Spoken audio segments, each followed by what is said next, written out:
And welcome to Guangzhou, China's third largest city, located on the Pearl River Delta in southern China.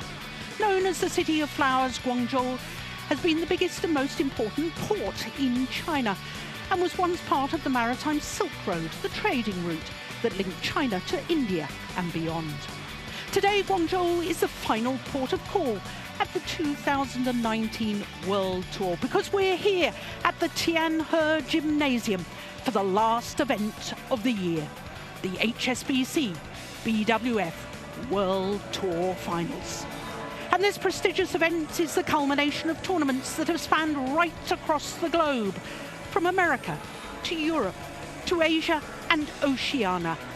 And the results from those World Tour events have determined the top 8 players and pairs in each of the 5 disciplines. And they are the players who have been invited to the end-of-year finale here in Guangzhou. 63 of the best badminton players on the planet have travelled here from 8 different countries. And all have played their part in giving us a great year of badminton. And in fact, the celebrations got underway on Monday evening with a players' gala dinner and awards ceremony. All players dressed for the occasion and very much look the glamorous superstars they are. The award for the best male player went to the reigning world champion and world #1, Kento Momota, winner of 10 men's singles titles this year, including 8 World Tour titles. The female player of the year was awarded for a second consecutive year to Wang Yaxiong, who together with Zheng Xiwei won 6 mixed doubles titles this year, including the Super 1000 Slam. Eun Si-young, winner of the recent French Open, won the Most Promising Player award, and the Korean women's doubles pair of Kim So-young and Kong Hee-young received the award as the Most Improved Players. So this is the trophy the players are playing for this week, made by Royal Salanga Pewter. The design is based on the famous Canton Tower here in Guangzhou, the 4th tallest freestanding structure in the world. But it's not just the trophy at stake, it's also the total prize fund of $1.5 million, the biggest purse ever at a BWF event. So as I was saying, just 8 players and pairs in each of the 5 disciplines. And as far as the tournament format is concerned, the 8 players or pairs in each of the 5 disciplines have been divided into 2 groups of 4. Everyone plays everyone else in their group, and then it's just the top 2 from each of those groups who qualify for the semi-final knockout stage. Semi-finals on Saturday before all 5 finals on Sunday. So this is the second session on day 1 of competition. And so it's the first of the group matches. And we're starting this evening with a Group A men's doubles encounter. GIDEON and SUKAMULJO, the winners of the end-of-year finale 2 years ago. They're the current world #1s. They're up against Li Junhui and LIU, who are the defending champions and former world #1s. Then it's women's singles and a Group B match and 3 end-of-year finale titles between these 2 ladies. Okuhara, who won the title here 4 years ago, up against Tai Su-ying, the current world #1 and 2-time former champion at the end-of-year finale. Then it's men's singles and Kento Momota, the 2-time world champion, current world #1 and former champion here, winning in 2015. He's up against Wang Suwei of Chinese Taipei, who won the recent Said Modi Super 300 event. Then it's mixed doubles and a Group B match. Zheng Xiwei and Wang Yaxiong, the 2-time reigning world champions and beaten finalists here last year, are up against the World Championship bronze medalists Yuta Watanabe and Arisa Higashino. Then we finish with another men's singles, and Jonathan Christie, the Asian Games gold medalist, is up against the European Games gold medalist, Anders Antonsen of Denmark, who was also in the World Championship final earlier this year.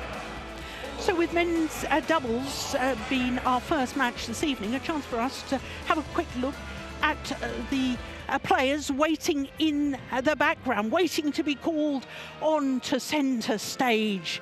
These are always the last minute nerve-wracking moments before they are announced onto court. And as they wait in the wings, we can look at the two groups in the men's doubles, and I can tell you that of the 8 pairs here, we've got 5 pairs who have contested the final at the end of year finale at previous events. And in Group A, every single pair, all 4 pairs, have contested a final at the end of year finale. That is an incredibly strong group.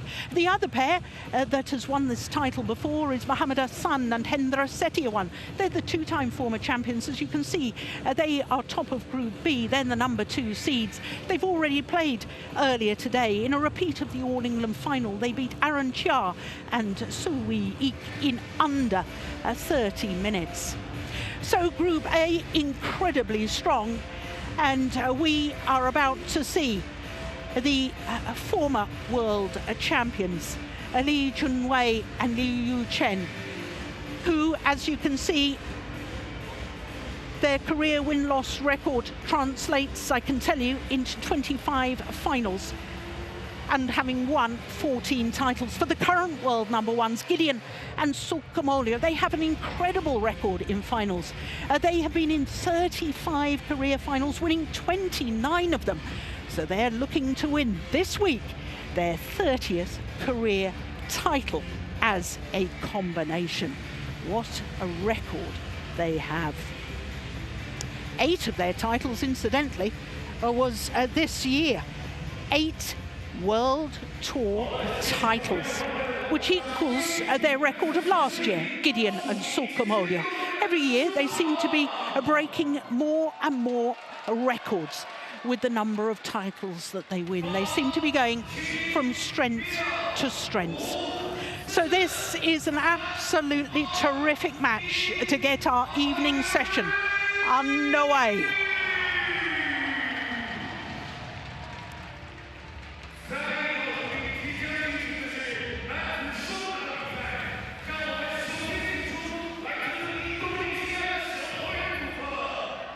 The big build-up from our Master of Ceremonies, and here the current world number ones, Marcus Fernaldi GIDEON and Kevin Sanjaya SUKAMULJO. Won the title at the end of year finale 2 years ago, beating Yu Cheng and Zhang Nan in the final.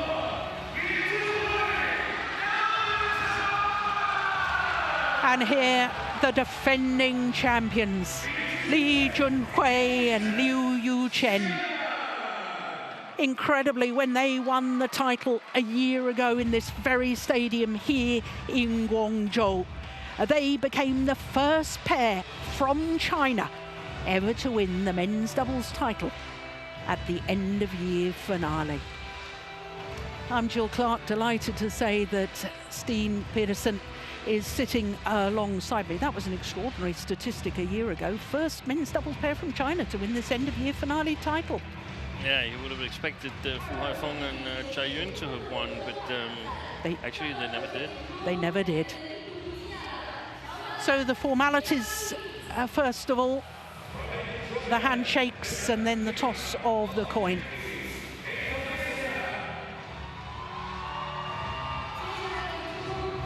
Well, I'm really struggling to hear what the umpire is saying. Henrik Boas of Denmark, the umpire.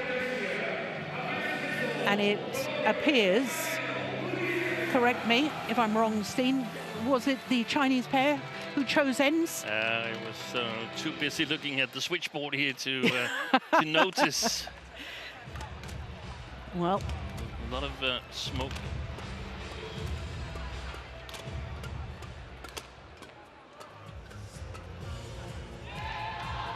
Well, this, we couldn't dream of a better opening match for day one of competition, could we? Marcus Fernaldi GIDEON is 28 years of age.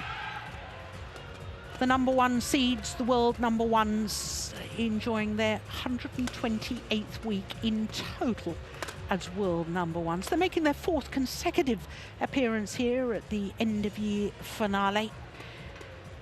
Won the Asian Games gold medal in their home country last year. 9 finals this year, but as far as World Tour events are concerned, 8 World Tour tournament finals, 8 titles. That is incredible.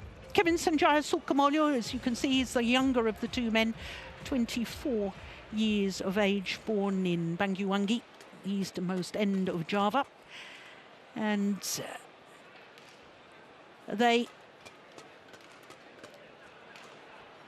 have played 14 World Tour events this year, so 8 finals in 14 World Tour events. Very good statistics indeed. So to the defending champions, Li Junhui. He is 24 years of age, born in Anshan in Liaoning province. And he and his partner currently number 3, as you can see on the world ranking. But they finished the race to Guangzhou at number 5. And therefore they are the number 5 seeds for this event. 10 weeks in total as world #1s. Liu Yuchen, born in the Chinese capital of Beijing.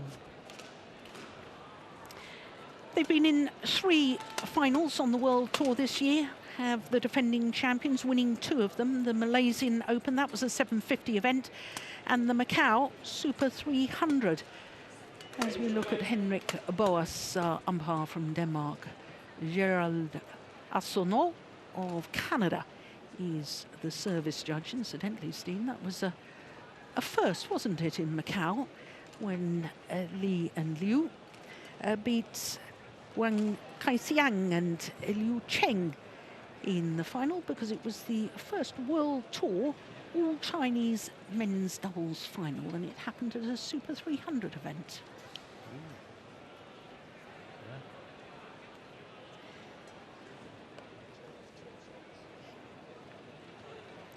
So we've just been informed that, in fact, the Indonesians chose to receive, which I find absolutely extraordinary, which meant that the Chinese combination, who didn't win the toss, got to choose which end they wanted to start. Now, Steen, I was listening to you a little earlier, and you were talking about the drift. Should be more often. Oh, I promise I do. I do. Yeah, there's some drift coming from GIDEON and SUKAMULJO's end of the court towards these 2 men, Li and Liu.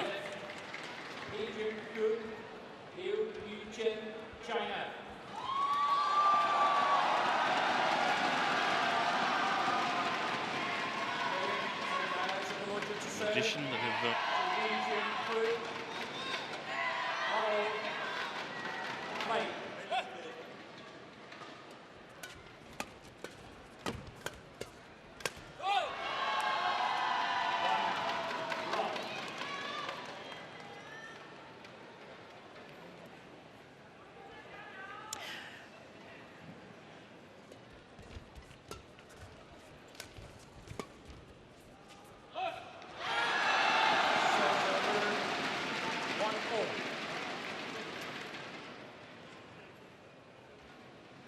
Well, Steen, we were so busy trying to listen out for who was winning the toss of the coin.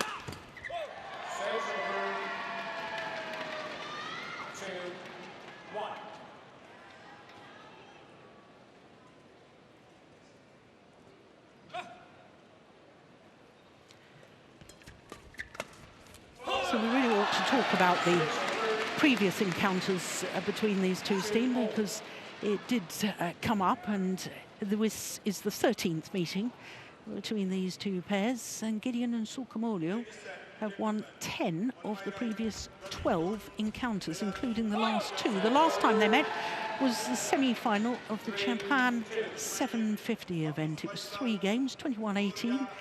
The Indonesians won in the 3rd game in 50 minutes in total. Ooh, service error.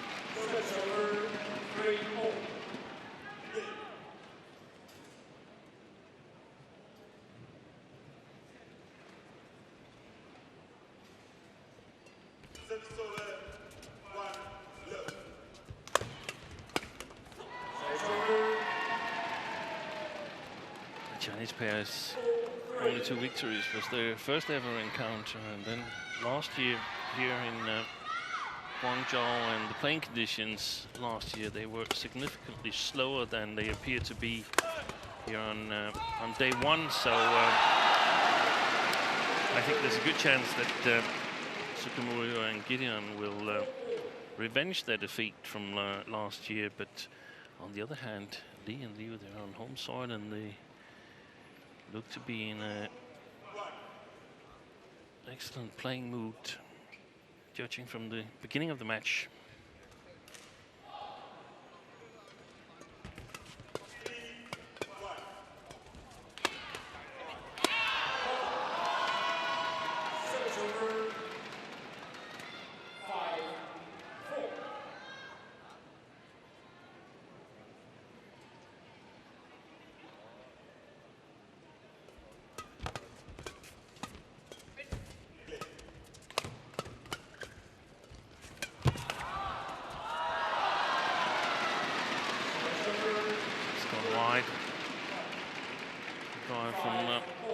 GIDEON, and there's also a slight sideways drift going left to right, but not really significant. It shouldn't really affect a lot of the play in these doubles. A little bit of luck there from the Chinese pair.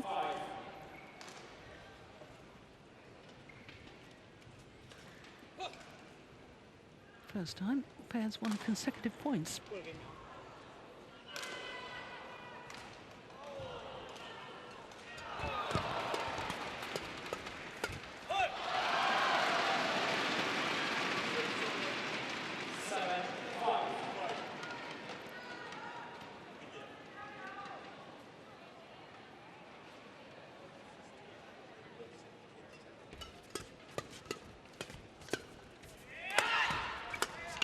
Oh, that's well taken from SUKAMULJO. Created a little bit of history this year, didn't they, GIDEON and SUKAMULJO, by becoming the first men's doubles pair to end the year ranked #1 on the World Tour ranking 3 consecutive times. One other player managed to end the year, men's doubles player managed to end the year ranked #1 3 times, but did it with 2 different partners, and that was Yu Young-sung. There's Ko Sung-hyun first of all, and then a couple of times with Lee Yong-dae. But I think, Steen, that the fact that they have finished #1 in the world on the World Tour rankings, or the Super Series rankings as we used to have, I mean, it is testament to their consistency, isn't it? Oh, this is a good rally. Brilliant, brilliant. What was that you were saying about the faster playing conditions? I didn't think so in that rally. Yeah, I still think it's faster than last year, considerably faster. Yeah. I know it's considerably warmer. Yeah.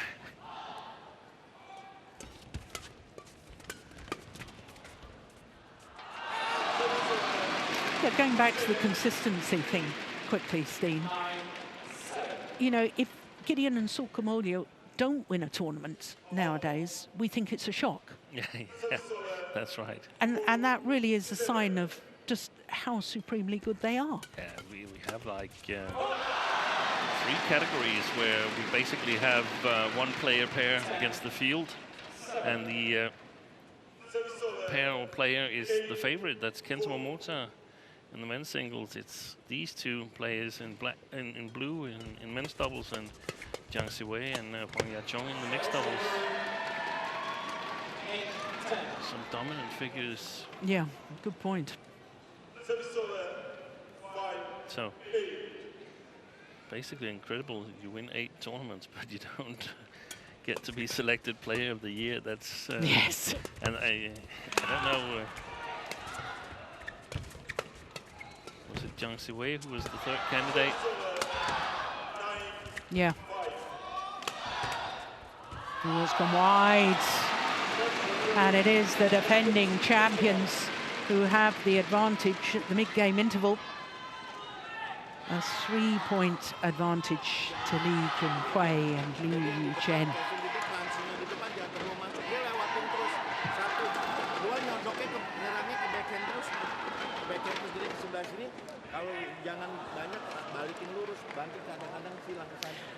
So if they were to win this title, Gideon and SUKAMULJO, and we are only on day one, so of course I'm jumping ahead of things, but then they'd have won 9 titles in a year and wouldn't be the male players of the year. But how many titles have Jiang Siwei won? He's also won a lot of titles, and he even won the World Championships. Yeah.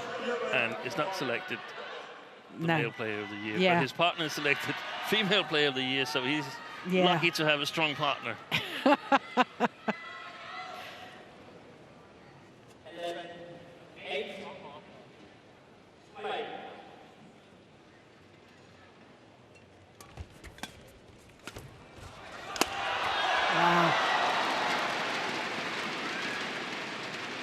Well, you certainly can't afford to hit short against Li Junhui and Liu Chen.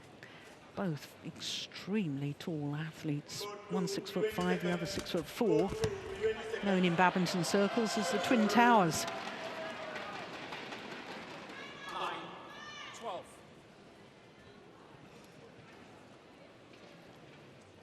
Yeah, the most powerful men's doubles, and logic prevailed last year in tough playing conditions here, slow playing conditions, as they won the title.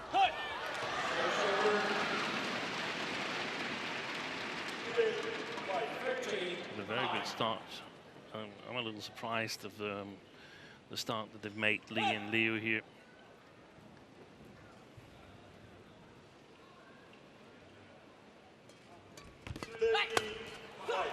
Why do you say that? Do you think they usually take time to get into a match? No, I just thought that their selection on playing the far side of the court was directed towards an eventual deciding game.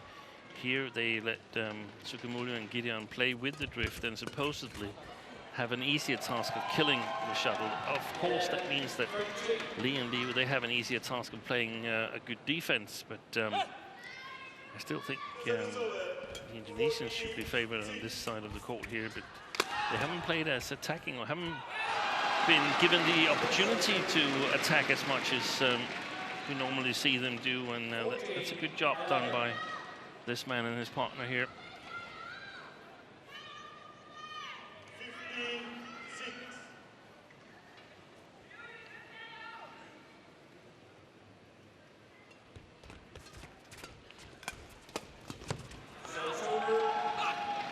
Normally in these service situations that the Indonesians thrive.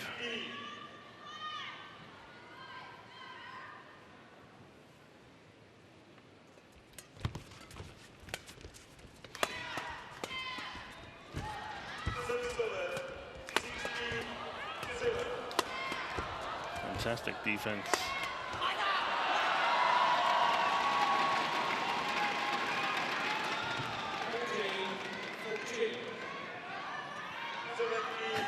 On this rally so far at 23 shots.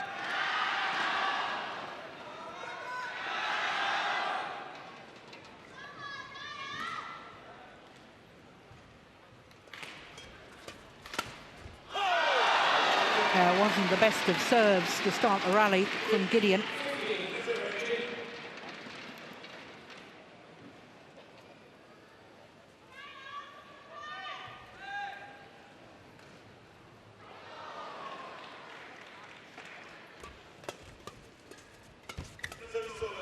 Oh, it's just wide. Just wide.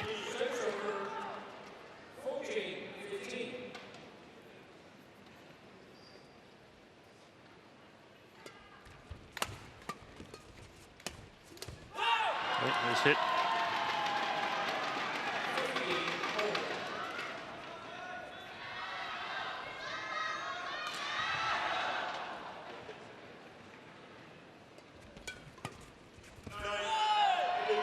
Yes.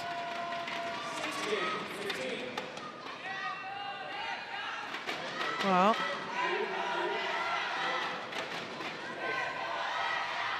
there's a little bit of a dispute there as to whether the shuttle should be changed or not.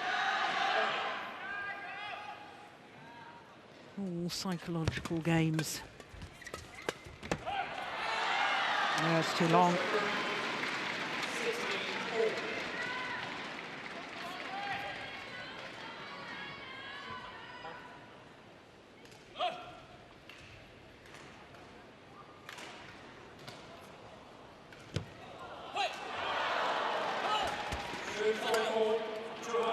Oh, service fault called.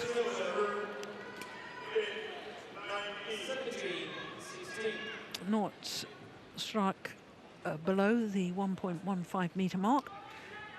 All of the shuttle must be below 115 centimeters.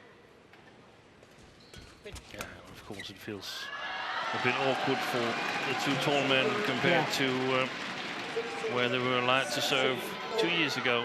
But,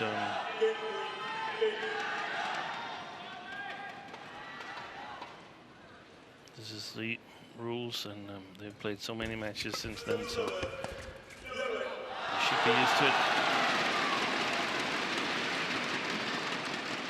18-17.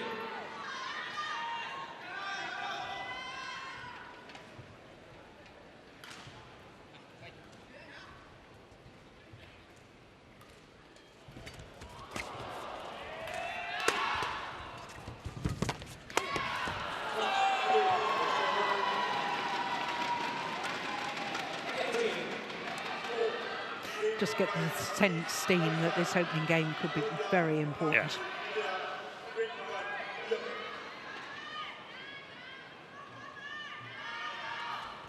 All about the nerves. Wait, oh, that's clever. That is clever.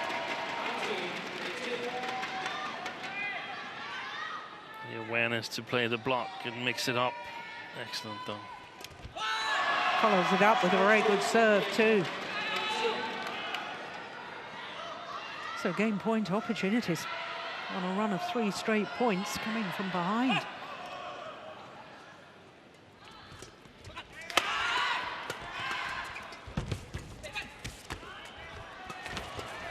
Hard to believe it! Wonderful! What a rally! My goodness me, it's all fast and furious stuff with this Indonesian pair. They're so exciting to watch. And on a run of 4 straight points, they close out the opening game at 21-18. There's the final rally. Did well to play that one off the floor.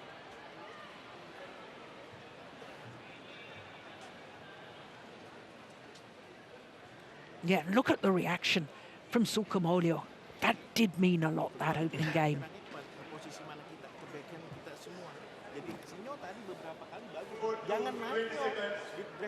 It seemed like they doubted themselves a little bit in the beginning, having lost perhaps last year in this arena. Suddenly things took off, being down 9-13. They won 12-5 in the mind of the first game. That's pretty much how we used to seeing them, that they can score a number of points in a hurry. Yeah.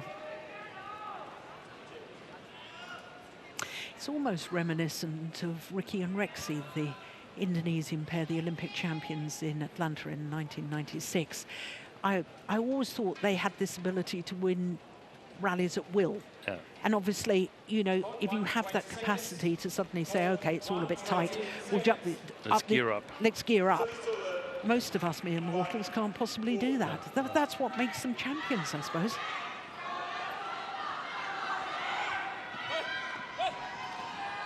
So 1 game to the goods. The 2017 winners of the end of year finale.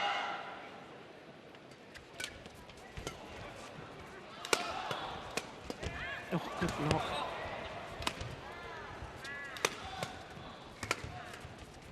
Oh, well, that's delightful. And the more that SUKAMULJO gains confidence throughout the match, the more problems it is for the defending champions. It definitely is.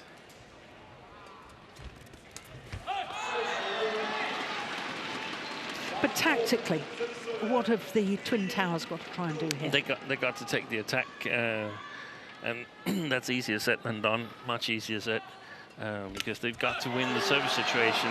Very good service here by LIU Chen, where he was serving towards the left shoulder of SUKAMULJO. I think that could be one of the keys if they can vary the serves a little bit. So, oh, that stays in. So wow. You lose just a split second in your decision on the serve. The problem here is that if it comes into a fast-paced flat game, then there's a chance that it will go long for Lee and LIU. So they've got to apply pressure when above tape, and then take the pace out whenever there's a possibility of doing that. Block it, get it below tape, so they can use their firepower in the smashes. Yeah. And we see the problems if we get below tape and exactly, and have to lift. That's very, very difficult to do that with accuracy.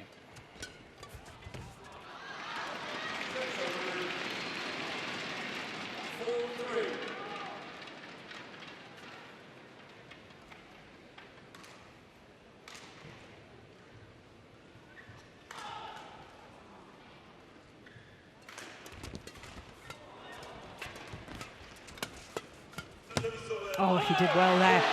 LIU Chen bent his knees to lower himself, to give himself the ability to drive the shuttle back.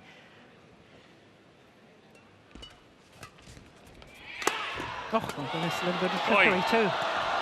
Wow. Oh, my word.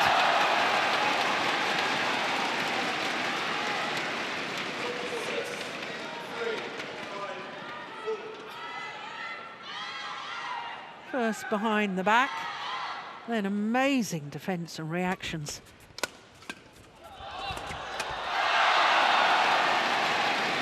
Wow.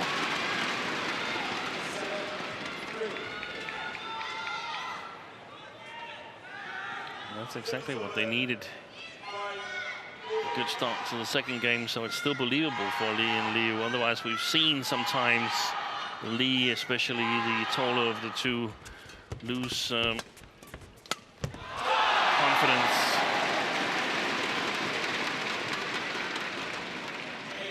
I think here the problem for GIDEON and SUKAMULJO can be that they simply can't get the defense long enough. Gosh, there is quite a big drift, isn't there, lengthways? I thought as he hit the shuttle that may have begun to go long, but it was well in.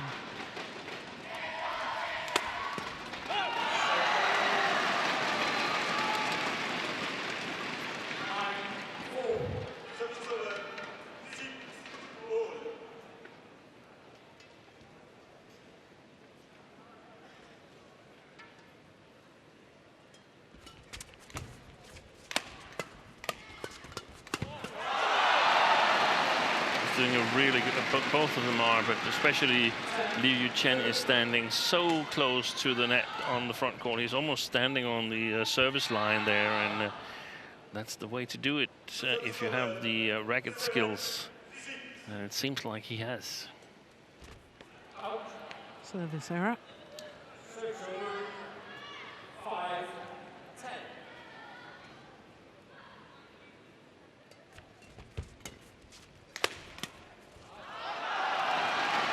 Well, the advantage very much with the defending champions here in the second game. 6-point advantage at the mid-game interval. Look how they tower over their coach, Chen Shichu.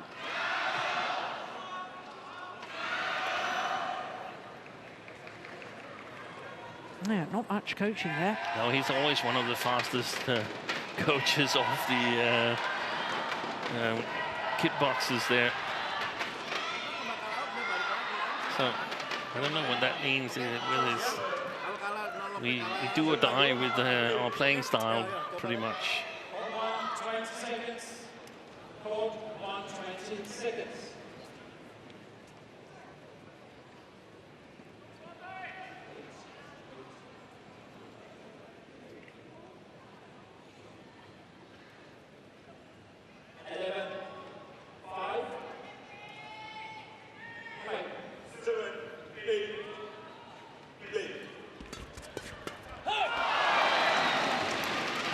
Terrific angle. Steepness of shot I'm talking about from Li Junhui.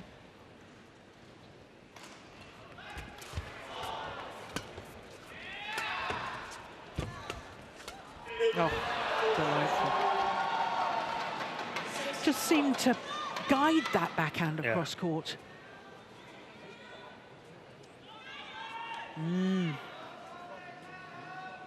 Awful lot of talking there from Li Junhui.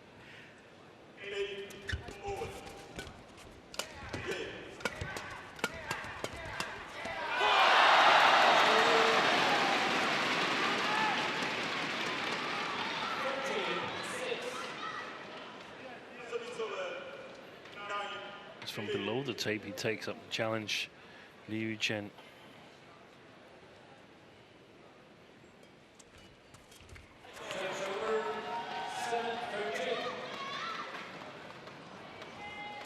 Well, it was 9-13. They were down in the first, wasn't it? Yeah. They came back to win it. I wonder if this is 2 points too many to make a comeback. Oh, brilliant. Absolutely found the gap. I think it might be a little bit too big a gap, and I suspect that the Indonesians might save a little energy for an eventual decider, because they will have to work really, really hard on the far side of the court. Especially they will start on the near side here, but they will have to work really hard in the end of an eventual third game.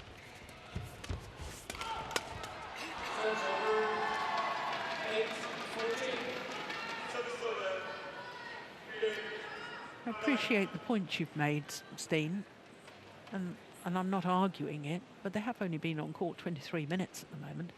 That's right. So it's not exactly long rallies. No. Oh, it's challenge, our first challenge of the evening session.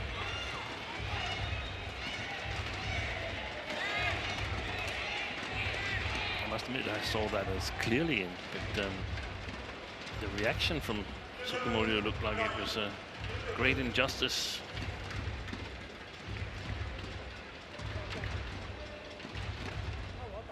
So what does Hawkeye think?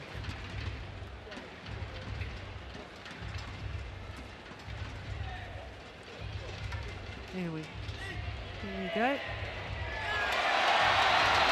Yeah, line judge got it right. The line judge and you, Steen. Thank yes. you, Jim. Thank you. Thank you. Oh dear.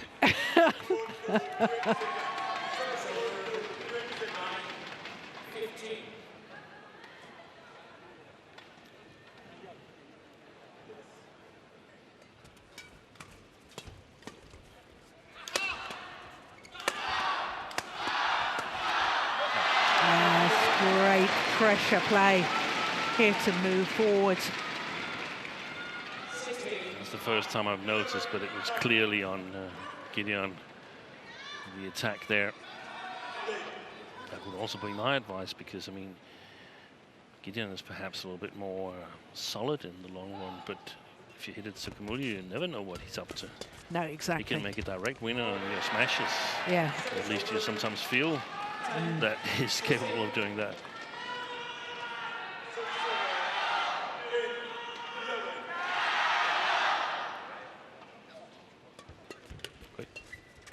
Yeah, what's that? Drive serve. Drive serve. Attempted drive serve. Attempted drive serve is better, I think, description.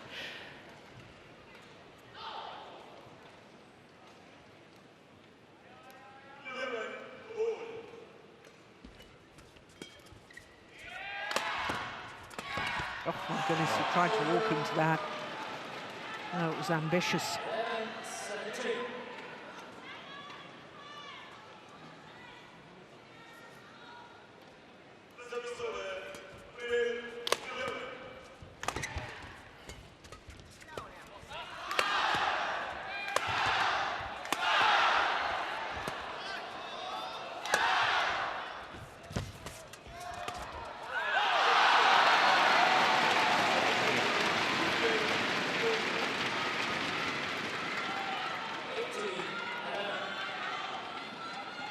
Well, it looks almost certain that we will be treated to a third and deciding game.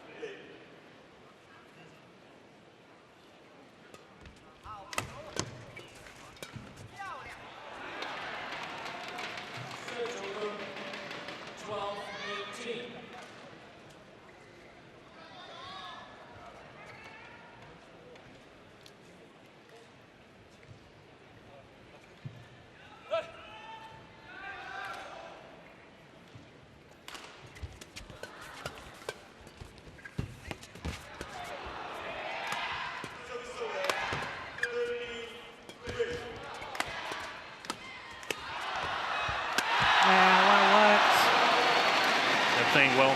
Yeah.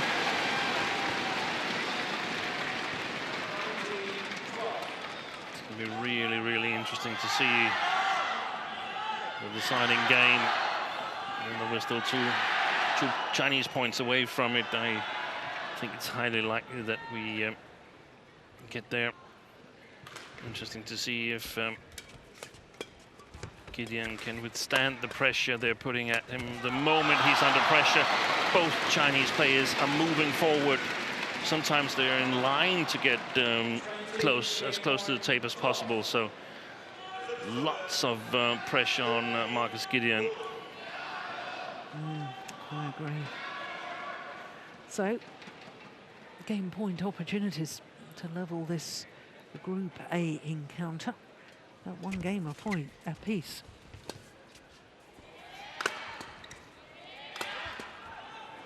Too wide.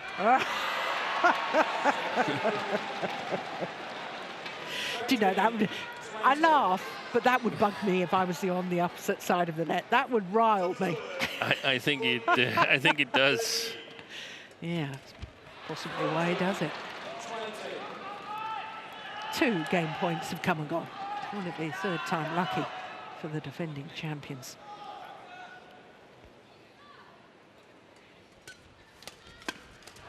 Indeed it is. It is 1 game apiece. Symmetry in the scoreline.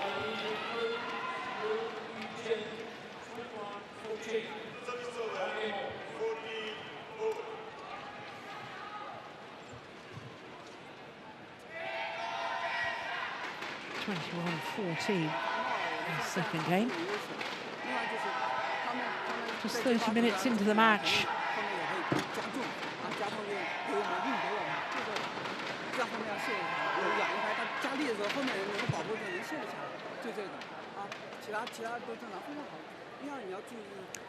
So as we can't hear the coaches, Steen, quick chat about this Group A. Not only all 4 pairs have been in end-of-year finale final. There are 2 pairs who've won the title, which of course are the 2 pairs on court.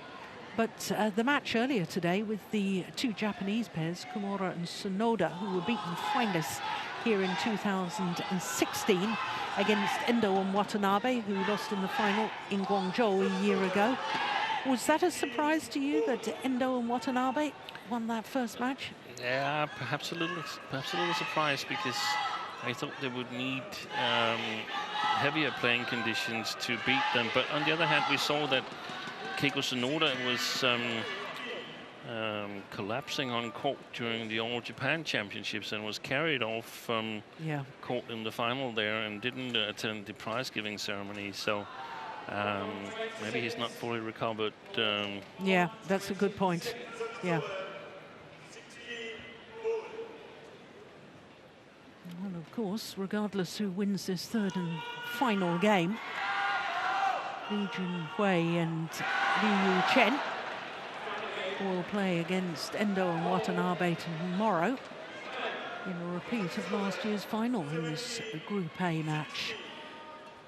So this result now could prove absolutely vital.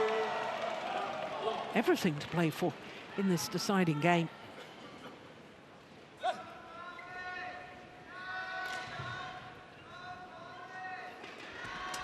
Oh my goodness. Yeah. What on earth? It's the tumbling serve. He's had some really crazy spins on his serve occasionally. Oh, string on in Gideon's racket. Dash to the net because he was trying to let his partner know as well about the broken string, because you could clearly hear it. Yeah. Oh, do you hear that? There's plenty of Indonesian fans in here in the Tian He Gymnasium. I think it's probably only one or two. They're very noisy. They're very noisy, the Indonesian fans. Oh, don't they love their badminton? We love having him. Yeah, exactly. Yeah. I've once seen, back when there was the Copenhagen Masters in Denmark, I've seen one Indonesian fan win the fan contest against the Danish pair. Wow. That's amazing. Yeah.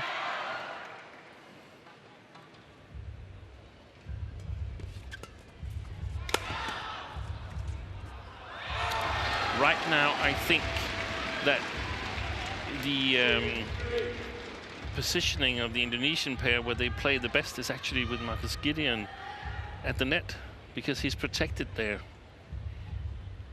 That's something. I never thought I'd say that. I didn't think you'd ever say that. No. What do you mean by protected? Because Well, he's I mean, protected. He's clearly the weaker link here. He's targeted by the Chinese, and when he's at the net, he's protected. It's difficult to target him because you can't put pace on the shots. You have to try and outmaneuver him at the net. But where do the winners come from? Because we think of the winners come from SUKAMULJO, from backcourt, midcourt. So now here, when they establish this attacking position, then it's perfectly all right to have Gideon at the backcourt. But if it's flat game or a little bit going into defense, see the service situation here, the Chinese have trouble. They have trouble when Gideon is serving because they can't really get him involved in the game. They're going to play it to the net, and Gideon is very alert, so he's going to be there.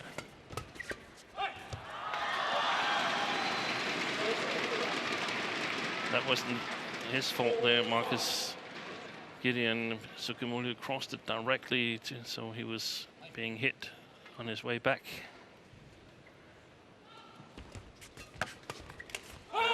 Good shot. And that's important that he's fast on the third shot, Gideon, so he can play from a good position compared to tape level.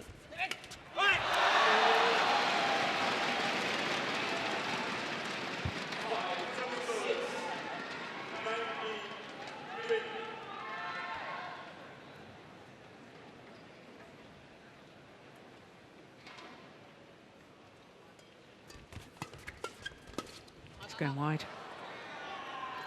Oh, crikey. Tried to come back in.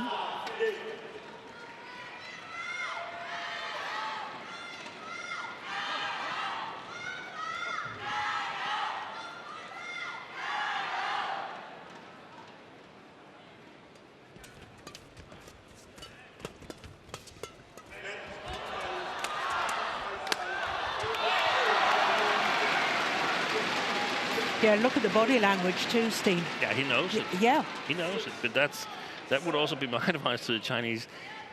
Let him know that he's the one being targeted. You can point at him if you like. Yeah. Because you want to get to him on a mental part as well. But, I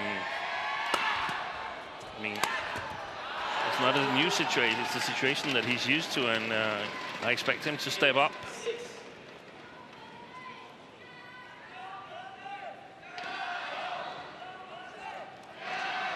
I have to say, in the final of the Badminton Asia Championships earlier this year, the only final that GIDEON and SUKAMULJO lost this year. To Endo and Watanabe. Yep. I thought that SUKAMULJO was also getting very dispirited with GIDEON. Okay, yeah. And almost getting on his back. Yeah. So. But you have to work as a team. That's what doubles is about. And he's got some special skills that is really valuable.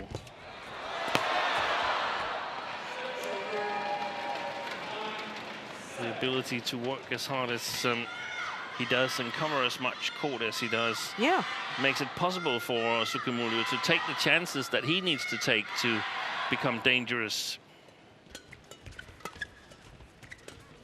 This is the situation. Wow, excellent play. It's fantastic play from the former world champions. But you see, that's the sort of scenario that bothers me, because I understand the theory of exactly what you're saying, Steen. But in my mind, I just have this image of SUKAMULJO being so brilliant at the front of the court and hitting so many winners from the back of the court that it just seems, your idea seems so alien to what I'm used to seeing. I'm not saying it's wrong or it's right or whatever. It's just, it seems so alien. Opposite, so counterintuitive. Yeah. But the thing is that you need to get him involved in the match. And if it's difficult to get him involved where he's having it, I mean, even he doesn't make winners from 10 centimeters below, above the floor. Yeah. So here he gets involved.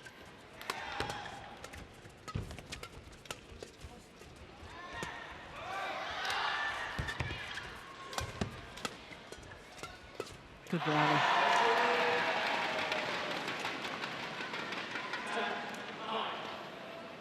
You could just see them waiting for that half opportunity to take a step forward to the net. Exactly.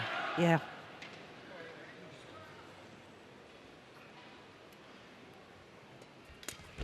There's the tumble serve again. Good what a fantastic serve. Yeah.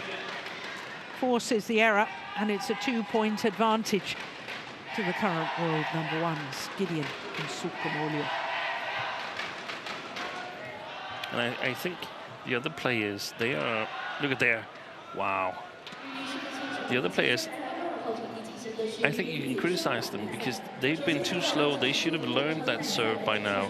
When the Sidek brothers back in the 80s introduced the Sidek serve, it didn't take more than one season before almost every player served the Sidek serve. Yeah. But then that got outlawed. It got outlawed because they hit the feathers. Yeah, so you're not allowed to hit the feathers, but he's chopping underneath the cork and tumbling the shuttle that way. And I agree with you, because Lee Yong-dae was the first player I saw using this tumble serve that SUKAMULJO is now using. But you're right, there's not enough men's doubles players doing it. GIDEON can do it as well now. Yeah. Perhaps not as good as SUKAMULJO's. High.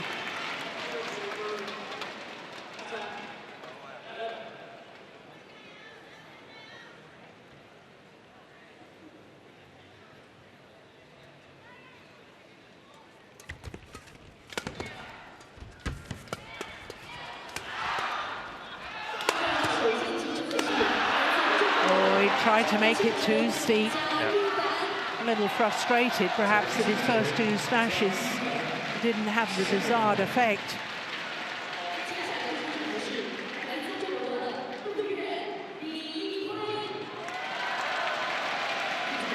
GIDEON is using a very special technique there as well. It's basically a backhand return in the forehand of that defensive stance there. That's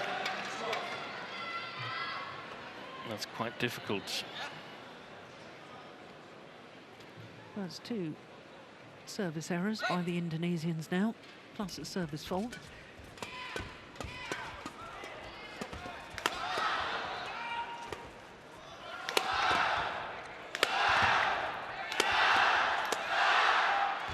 Fantastic.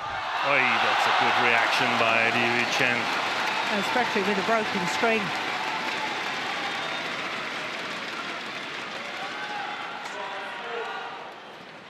Look, his string's already gone. Yeah.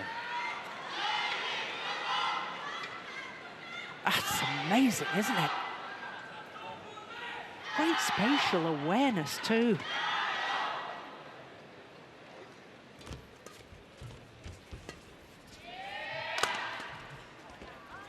Oh, my goodness me.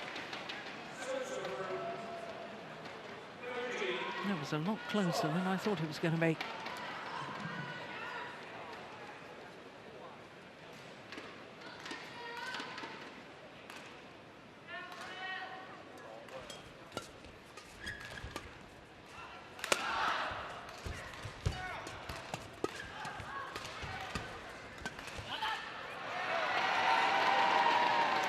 Well, each and every point is so precious in a match like this. You simply cannot afford errors like that. No.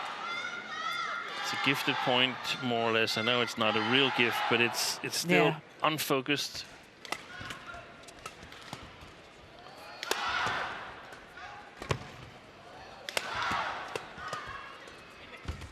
Play the drop shot too late. Yeah, that's well played by the Indonesians. Lee Junhui never really variating his attack. Only when there it was, and he was forced to. He couldn't continue on that one. Excellent play by Gideon and SUKAMULJO.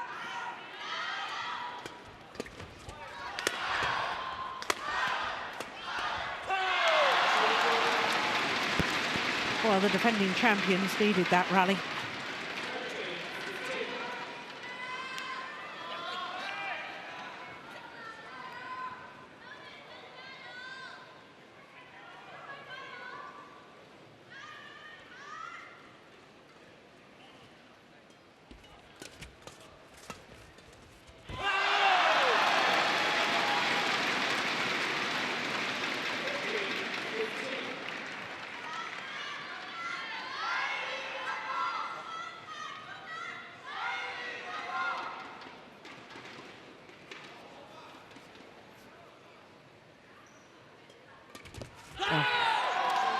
Good return of serve, absolutely committed on that, Gideon. Strong comeback, because I mean, he knows that, he feels that he's targeted more than SUKAMULJO is, and of course, I mean, they must have spoken about this, because I mean, you play with the world's best front court players, so do you think they're going to target him all the time? I don't think so. But as a partner, what do you do if you know that your partner is being targeted? Do you try and take on more responsibility? Yeah, sometimes you do, but the most important thing is that you first of all take care of the areas that you're supposed to take care of, that you don't sort of divide your attention so that your own game breaks down. This stayed in. Yeah.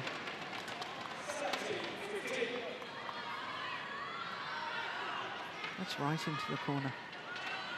Yeah, because that's always the danger. If you start worrying about your partner, you've got to trust your partner. It's gone up. Oh, it's just wide, but CHN says we'll challenge that. We'll see what Hawkeye says. I have to say I saw that as wide. Yeah, me too. And they've made too many of those loose errors. They've had a plan, they've had a good plan. I don't think they've had the variations in place. What do we do? How do we variate when our opponents are sort of getting used to it and knowing what's going on? They're lifting. Gideon and SUKAMULJO are constantly lifting to the backhand side of Lee and LIU, so that they will play cross to Gideon, where he apparently is a little bit better defending. So 2 points away from winning this opening match of the group. Wow. Oh! Yeah, he's pleased with that, and so he should be. What was that you were saying earlier, Steen, about the change of pace? Well, that was a perfect example. Wonderful play. I think that's as good as it gets for SUKAMULJO.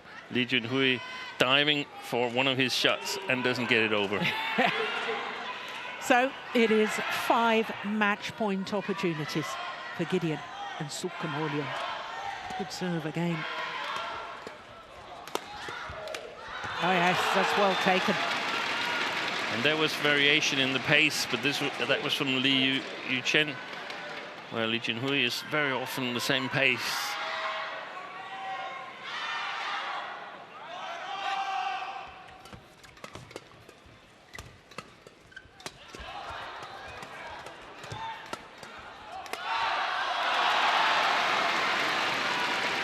It's good, Liu Chen. Yeah, you just never know, do you? No. 1 more point for the defending champions. And I think the Indonesians will start to get really nervous. But still, play 5 rallies without SUKAMULJO scoring a point. Try and do that. That's not easy. Not easy, but it's possible.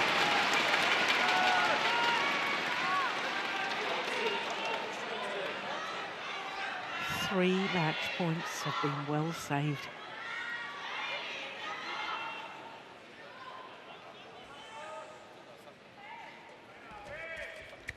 But this time, the world #1s, Marcus Fernaldi Gideon and Kevin Sanjaya SUKAMULJO, take the deciding game against last year's champions, Lee Junhui and Liu Chen.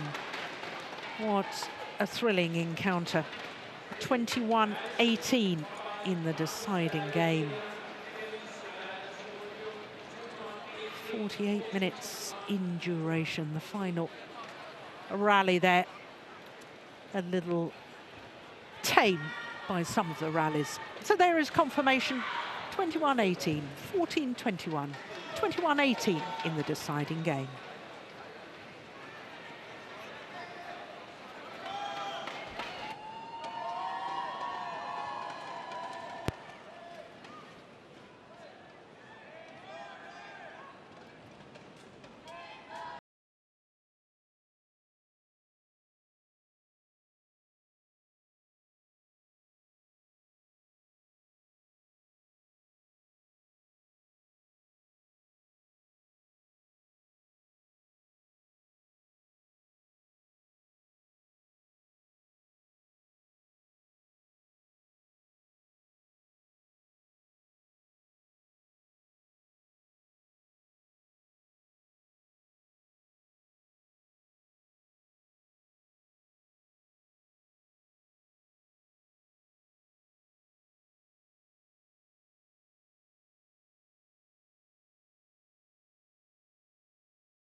So welcome back to the Tianhe Gym.